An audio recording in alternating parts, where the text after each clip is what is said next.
Hundreds protest conservative speaker at UC Berkeley. A few hundred people protested outside Zellerbach Hall, where conservative commentator Ben Shapiro spoke Thursday evening at the University of California, Berkeley.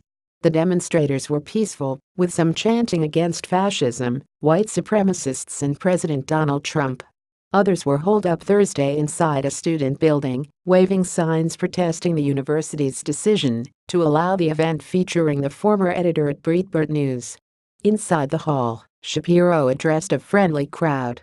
He encouraged people to hold civil discussions with people who have different opinions, saying that's what America is all about.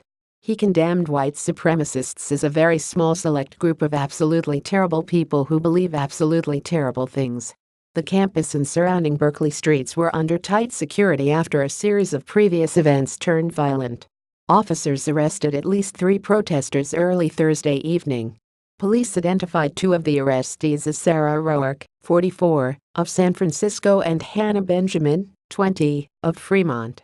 Roark was arrested on suspicion of carrying a banned weapon and Benjamin was arrested on suspicion of battery on a police officer and carrying a banned weapon, according to police. Onlookers told KPIX5 that a female activist had been stopped from bringing a sign into the designated protest area, where Telegraph Avenue runs into the edge of campus, because it did not meet campus guidelines for signs at the event. She was escorted away from the protest area. Onlookers also said that the woman who was arrested spat on officers. That is considered assault, and she was quickly put into zip ties and taken away by officers. Otherwise, the group that was protesting the appearance by the conservative commentator remained peaceful as of early Thursday evening. A loudspeaker was set up for speakers to voice their views as a growing crowd of several hundred protesters waved signs. Authorities were taking unprecedented measures on Thursday to keep the protests against Shapiro speaking at Zellerbach Auditorium peaceful. Work crews erected concrete barriers on the streets leading into campus. Busy Bancroft Way was walled off, and all parking on it banned. A heavy police presence was already visible on the streets by 12 p.m.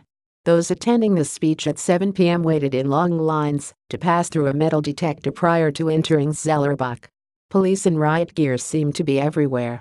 Authorities said that they planned to confront any protesters wearing masks to keep them off of campus and would have zero tolerance for violence in the designated protest area. Authorities sealed off the campus's central hub, Sproul Plaza, the student union in Zellerbach Hall, creating a perimeter around several buildings. There were checkpoints on campus, where only ticket holders and students who had classes on the other side of the barrier were allowed through.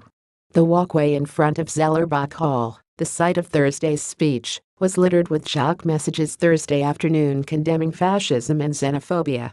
Nearby, the Bank of America boarded up its ATMs to prevent vandalism during the protest.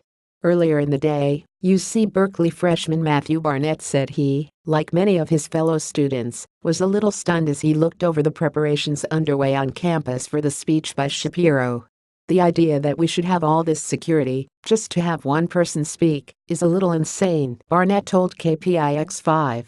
Meanwhile, law student Anthony Jenny said he was going to the speech to hear what Shapiro had to say.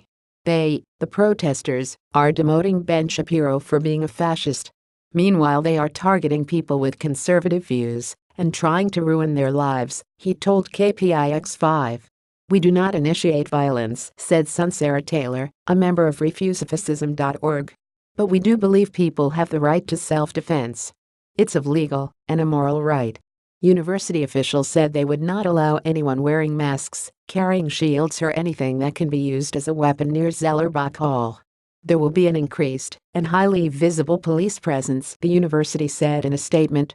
And for the first time in 2 decades, officers were authorized to use pepper spray to control violence after the city council modified a 1997 ban at an emergency meeting this week. City of Berkeley Police Chief Andrew Greenwood said officers would make very strong rapid arrests of protesters wielding weapons and wearing masks. The city and the UC Berkeley campus have become a flashpoint for the country's political divisions, drawing extremist groups from the left and right. 4 political demonstrations have turned violent in Berkeley since February, prompting officers to come up with new strategies to control rowdy and sometimes dangerous crowds.